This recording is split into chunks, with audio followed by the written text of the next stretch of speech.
Hello, everyone.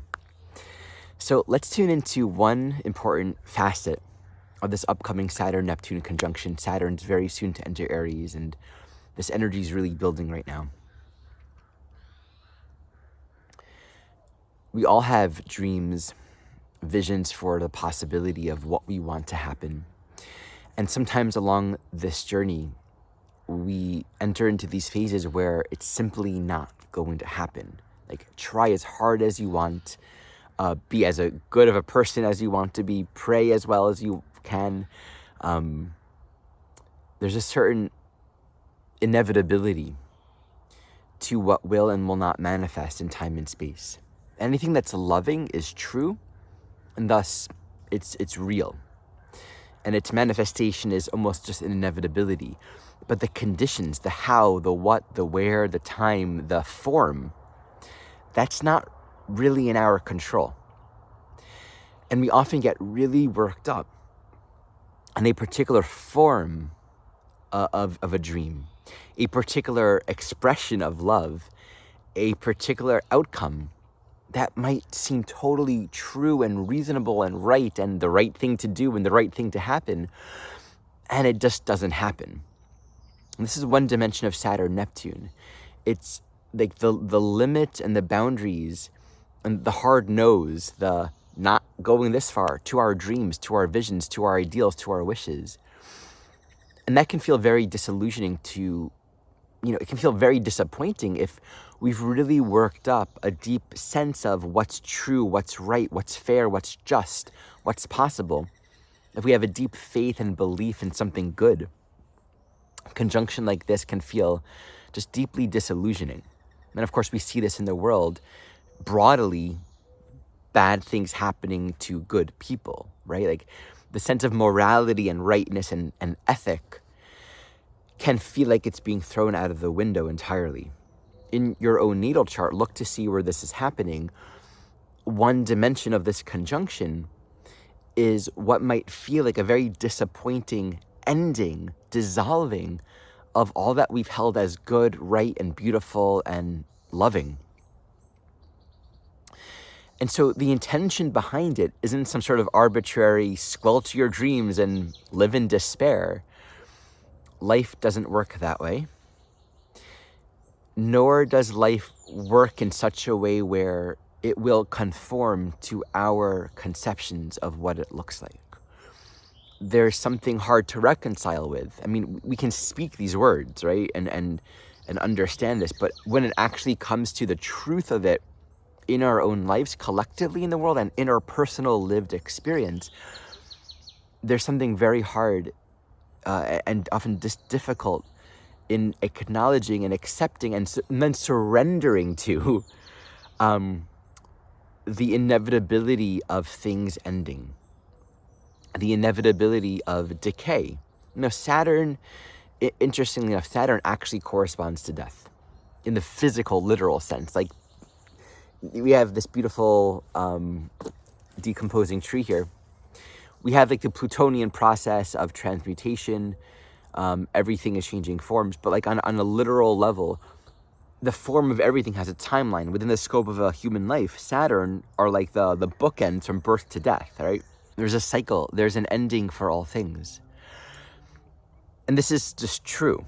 I mean, the body's going to decay, we all age.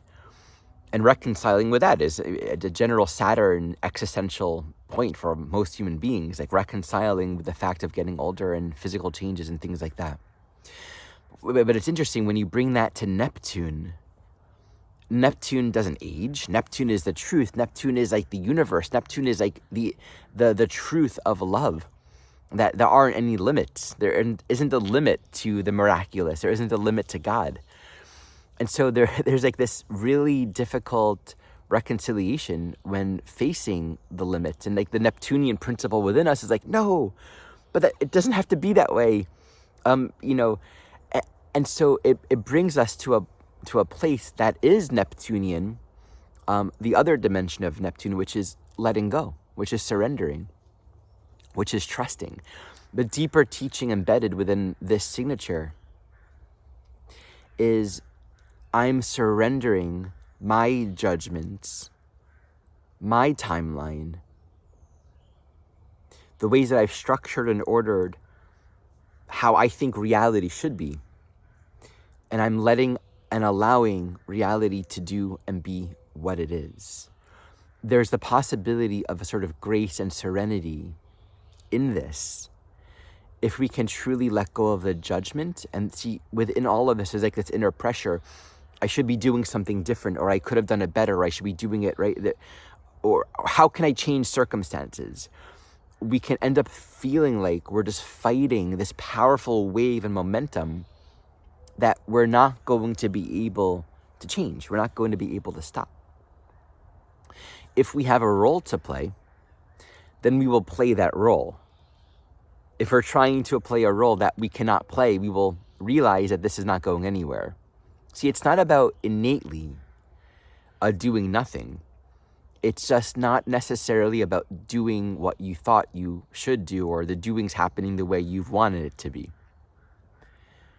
There's this quote from Ramana Maharshi that I really appreciate, and I think about this right now. Try as hard to make what happen what will not happen, and it will not. Try hard to prevent that which is meant to be, and you cannot prevent it. There's an inevitability to things. And so it comes back down to, what is my role? What is the path that not so much I'm pretending to walk, but that the path actually wants to walk me? Where's the river taking me right now? And as we adjust to that, as we adopt, we find, okay, this is where my life is. This is actually where the spiritual journey is unfolding. This is where I'm being called. This is where I'm developing myself. These are the roles, the skills, the quality of presence that I'm learning to offer to life. And these are the adjustments that I'm making. It's not necessarily the way I thought it would be or should be. So in every inevitable ending or letting go or releasing of a form, we don't fall into this infinite void of emptiness and nothing. What it does is it simply reveals what's next. It reveals where the Tao actually is. And I think there can be a deep grace and beauty, poetic beauty in this whole process. If we allow ourselves to be deeply humbled, in a way where we recognize almost like the blessing of the times, that there's an intelligence, there's a design, there's a path, there's a will greater than our understanding that's leading us home. So we can see that element of it. There's a grace in the disappointment, in the letting go. It's inevitable. We have this Saturn-Neptune conjunction. We're in this balsamic phase. They're actually not going to cross into a new phase until next year. So they never quite cross each other during this whole time. As per the nature of balsamic, they're completing a cycle, they're ending. So it carries this quality of the forms, the structures, the dreams, the visions, that which you've been trying to uphold. Maybe it existed or had truth to it. It had substance, meaning not truth actually. It's more like it manifested in a physical form, right? Like you could snap it, you can taste it, you can bite into it, it's concrete. But then it gets really jello-like and soft, and it's less tangible. So something that was in a very tangible way real for us may not be so much anymore. And we have to allow that to happen.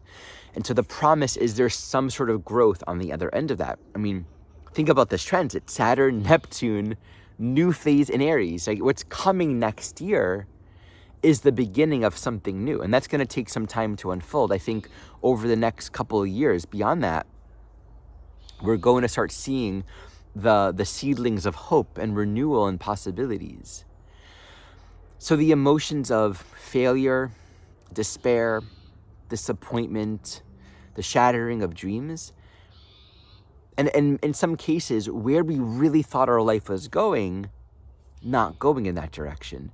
This is all sometimes a part of the process so that we can grow and mature spiritually.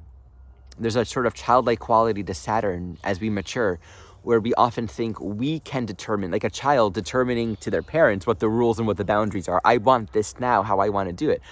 In most cases, it's not so much that the dream or the desire or the vision of the child is wrong. It's just out of context, right? Like, this isn't the moment for screen time. Or this isn't the moment where you can drive a car. As much as you want to be able to drive like an adult, you can't, no matter what. Where the parental authorities are not going to let you drive. There are other things you can do, but not drive. And you can learn, like, life's going to teach you sort of skills and train you and strengthen you. So down the road, you can drive. But I'm sorry, it's not going to happen the way you want it to happen. And if we can accept that and actually learn how to trust that, we learn humility, we learn how to be disciplined and to grow and develop in the ways that the Tao is actually shaping us to move. This is where the spiritual journey is so much more intimate and real than just a practice, than just a, this is my role, or this is my dharma, or this is the thing, right?